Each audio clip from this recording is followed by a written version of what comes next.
पाहताय खरा सामना न्यूज, माध्यम डिजिटल, बातमी अस्सल। पुण्याच्या लोहगड किल्ल्यावर ट्रेकिंगला गेलेल्या एका प्रसिद्ध उद्योजकाच्या मुलाचा पाय घसरून दरीत पडून मृत्यू झाल्याची धक्कादायक घटना घडली होती। सुरुवातीला हा निव्वळ एक अपघात वाटत असतानाच आता पुणे पोलिसांच्या तपासात एक अत्यंत खळबळजनक आणि थरारक खुलासा झालाय। हा अपघात नसून होणाऱ्या पत्नीनंच आपल्या प्रियकराच्या मदतीने रचलेला हा एक थंड डोक्यानं केलेला मर्डर प्लॅन होता। कोट्याधीश कुटुंबातील लग्नाची तयारी सुरू असताना प्रेमातील अडसर दूर करण्यासाठी सिया गोयल आणि तिचा प्रियकर चेतन चौधरी या दोघांनी मिळून केतन अग्रवालची लोहगड किल्ल्यावरून दरीत ढकलून हत्या केली। अग्रवाल बिल्डर्सचे सुपुत्र केतन अग्रवाल यांचा साखरपुडा सिया गोयल सोबत झाला होता। नोव्हेंबर महिन्यात जयपूरमधील 14 कोटींच्या भव्य पॅलेसमध्ये हे लग्न होणार होतं। वराडी मंडळींसाठी 2 विमानं देखील बुक करण्यात आली होती।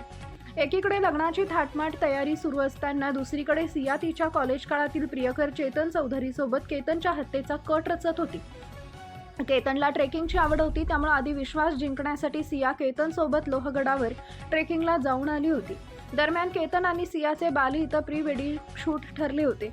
मात्र केतनशी लग्नच करायचं नसल्यानं सियाने केतनचा पासपोर्ट लपवला, ज्यामुळे मुंबई विमानतळावरून त्यांना बालीचा दौरा रद्द करावा लागला।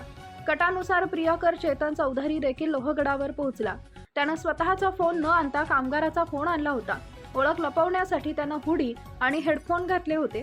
यामुळे फोटोसाठी पोज देत असताना सिया आणि चेतननं मिळून केतनला खोल दरीत ढकलून दिलं आणि केतनचा पाय घसरल्याचा बनाव केला।